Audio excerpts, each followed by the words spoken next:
One of the stocks that I think provides tremendous value for investors today, along with long-term growth, is MGM Resorts. So this is a casino company.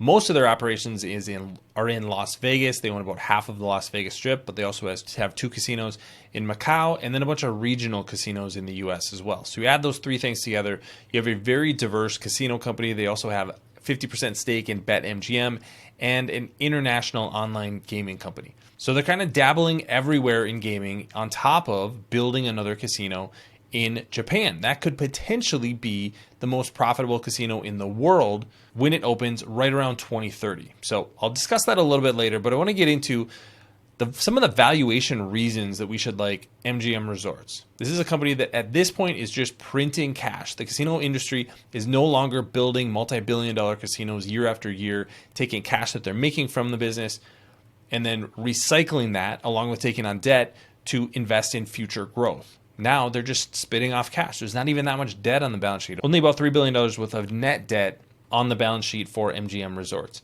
So I want to get into some of the operating trends and what I like about the stock right now. My name is Travis Hoium. Thanks for watching Asymmetric Investing. Please subscribe here on YouTube for all my content, and thanks to this video sponsor, The Motley Fool. If you go to fool.com/ASYM, they'll give you their top 10 stock to buy right now.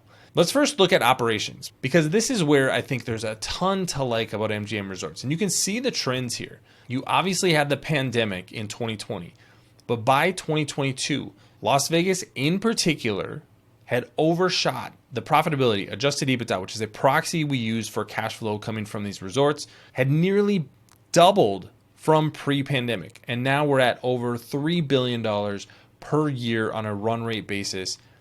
The regional business doing about $1 billion, and Macao is starting to recover now at about $1 billion as well in adjusted EBITDA. So you had all 3 of those together, generating over $5 billion in adjusted EBITDA per year. Just a phenomenal amount of money, especially when you look at the company's valuation. So if you take a look at the balance sheet, now a lot of companies, including FinChat, which I use, includes operating leases in debt. So what they'll say is their enterprise value is $42 billion. That's not really the case.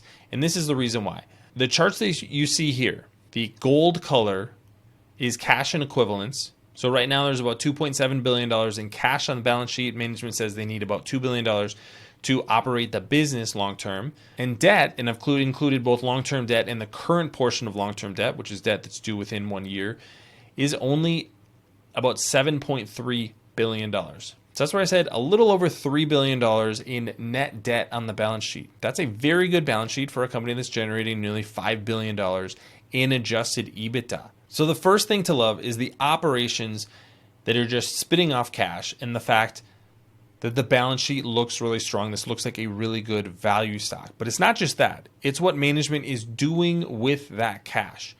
So I can argue that this is a very, very undervalued company given the enterprise value to adjusted EBITDA. What management has got to do something with that cash. And that's the second thing to love, and that is the buybacks that they've been doing. This chart shows in gold, the gold line is the shares outstanding. You can see that the total change is a 40% drop in the shares outstanding, and on a compound annual basis, an 8% annualized reduction in shares outstanding per year.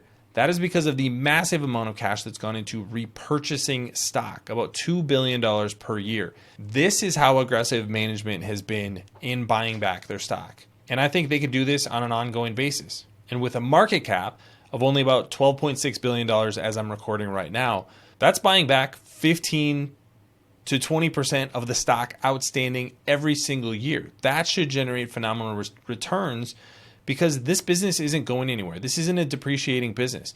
Casinos in Las Vegas aren't going to go anywhere. Macau going to continue to be one of the top gaming markets in the world. And MGM Resorts has growth ahead. And that is the third reason to like the stock. Thanks to our friends at The Motley Fool for sponsoring this video. Visit fool.com/ASYM for the top 10 stocks to buy right now. This is the MGM Japan Resort in Osaka. This is currently under construction, doing pilings, and this is going to be a $10 billion resort. MGM Resorts is going to own about 40% of it. They have a couple of local partners as well, but this is going to be the next big expansion for MGM. Now, we don't know exactly what the economics of this project are going to look like. This is kind of the way things work when you expand into new markets. But there's a couple of reasons to be really excited about Japan. First of all, when the industry moved to Macau, Las Vegas Sands was the first company to build a casino in Macau, and they made enough money in that first year to pay for that resort. Now, that is an outlier, but that's what led to the massive investment that ended up happening in Macau. Macau eventually became the largest gaming market in the world. It was about 6 times the size of the Las Vegas Strip before the pandemic happened. Now, it hasn't quite returned to that level yet, but still a massive, massive gaming market. The next one that really opened up was Singapore. Las Vegas Sands built Marina Bay Sands. That was a very, very expensive casino, seen as a huge risk for the company. Now they're generating billions of dollars per year, over $2 billion per year in adjusted EBITDA from that one casino. So it's very possible that this one casino generates similar returns.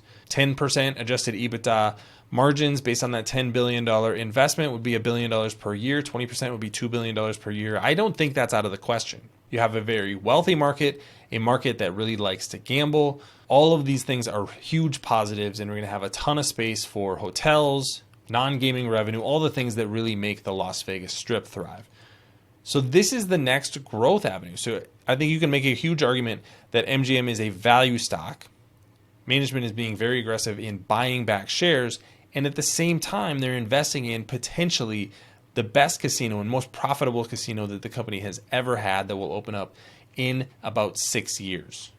Add all of this up, and I think there's a lot to love about MGM Resorts stock. Shares are trading for about $40 per share right now, and it just seems like investors are expecting a downturn in Las Vegas and in gambling revenue in general. There may be a little bit of weakness over the next couple of years, especially as we come off of these post-pandemic highs. But I think this is still a business that's going to be extremely profitable. Costs are not going up at a really rapid rate. Most of their leases are locked in with very low escalators, 1 to 3% escalators. So those operating costs aren't going to go up. Sure, labor costs are going to go up a little bit, but there's going to be a ton of operating leverage from any growth that happens in the business. So I love the core business. I love the valuation. I didn't even talk about the online gaming business because that's just pure upside to me. If there's ever any cash flow that comes from that business, that is going to be pure upside. But that again could be worth billions and billions of dollars. So just bolsters that valuation argument that I talked about earlier. So if you're looking for a growth stock that's trading at a reasonable value, I think MGM Resorts is one you should keep an eye on. Very good balance sheet. Management's buying back stock really aggressively. And in a few years, you have the Japan casino to look forward to, which should drive even more growth for the company. But what do you think about MGM Resorts stock? Leave your comments in the comment section below. Don't forget to subscribe to Asymmetric Investing. Thanks for watching, everybody. See you here next time.